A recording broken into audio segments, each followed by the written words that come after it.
बीडमध्ये आज मंत्री छगन भुजबळ यांच्या उपस्थितीमध्ये महाएल्गार सभा पार पडणार आहे आणि सध्या जर आपण इथे पाहिलं तर अनेक लोक दाखल व्हायला सुरुवात झालेली आहे।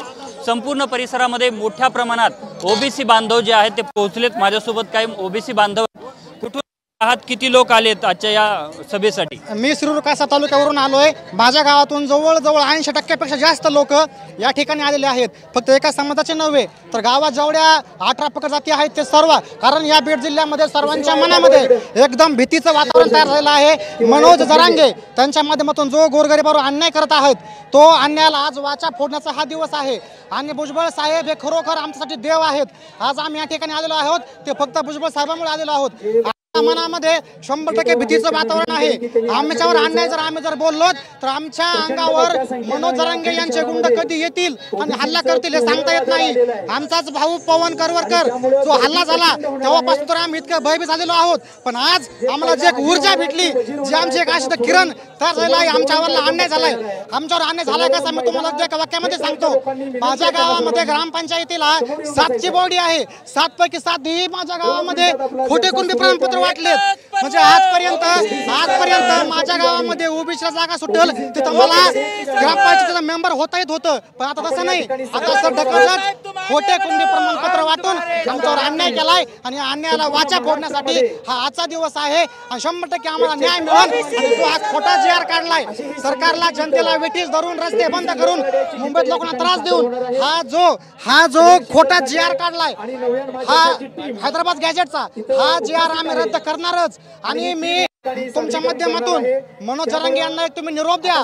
तुम्ही जसे लोकांना सांगता आम्ही लोकांच्या घरामध्ये घुसू, आम्ही लोकांना मारू, जसं मनोज जरांगे सांगतात तसं समोरून अजून कोणी सांगितलेलं नाही। आपल्याला घरामध्ये शिरायचंय तसं आम्ही कधी बोलणारही नाहीत, पण ज्यावेळी गोरगरिबाला आदेश येईल ना तुमच्यावरला अन्याय तुम्ही स्वतः तुमच्या मनाने दूर करा, त्यावेळी ओबीसी काय ना हे आम्ही मनोज जरांगे यांना दाखवून देऊ। हे या ठिकाणी मी बीड मधून कुठून आलेला आहात तुम्ही आणि काय मागणी आहे तुमची आज? सर जालन्याहून आलेलो आहे। आमची मागणी जे आहे की जो मनोज जरांगे यांनी सरकारवर दबाव तंत्र वापरून हैदराबाद गॅजेट कार्ड आहे, हैदराबाद गॅजेटचा जी.आर.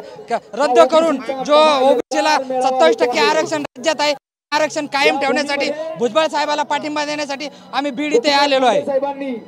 तुम्ही कुठून आलेला आहात, काय मागणी आजच्या सभेतून?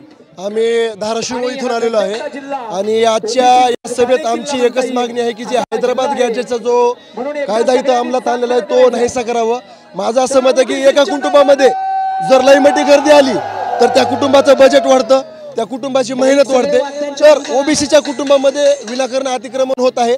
मला असं वाटतं मराठा समाजाला आरक्षणाची गरज आहे, परंतु त्यानं स्वतंत्र आरक्षण घ्यावं, त्यांना ओबीसी मधून आरक्षण देऊ नये। कारण एका घरामध्ये एका कुटुंबामध्ये जर लय मोठे माणसं जमा झाले तर संघर्ष वाढतो, त्याची मेहनत वाढते आणि त्या खऱ्या अर्थानं तिथल्या घरामध्ये जे पूर्वीचे माणसं येतं त्या घरामध्ये असणाऱ्या जुन्या माणसावरती खूप मोठा अन्याय होतो, तसा आमच्यावरती अन्याय होत आहे। पण मराठा समाजाला सुरक्षित त्यांचं वेगळं आरक्षण देण्यात यावं ही सरकारला मागणी आहे। त्यासाठी आम्ही सगळेजण एकत्र आलेलो आहोत। त्यामुळे माझी विनंती आहे या सरकारला की ओबीसीला आरक्षणाला धक्का न लावता मराठ्यांना आरक्षण द्यावं आणि आमचं आरक्षण कायम ठेवावं, एवढीच आमची मागणी आहे। नक्कीच या ठिकाणी जे ओबीसी बांधव आता दाखल झालेले आहेत त्यांच्याकडून आमच्या आरक्षणाला धक्का लागतो अशी भावना व्यक्त केलेली आहे आणि जो जी.आर. काढलेला आहे तो जी.आर. देखील रद्द करण्याची मागणी जी आहे त्याच्या सभेतून केली जाते आहे। कॅमेरामन विनोद हुमनाबादकर सह अशोक काळकुटे, TV9 मराठी, बीड।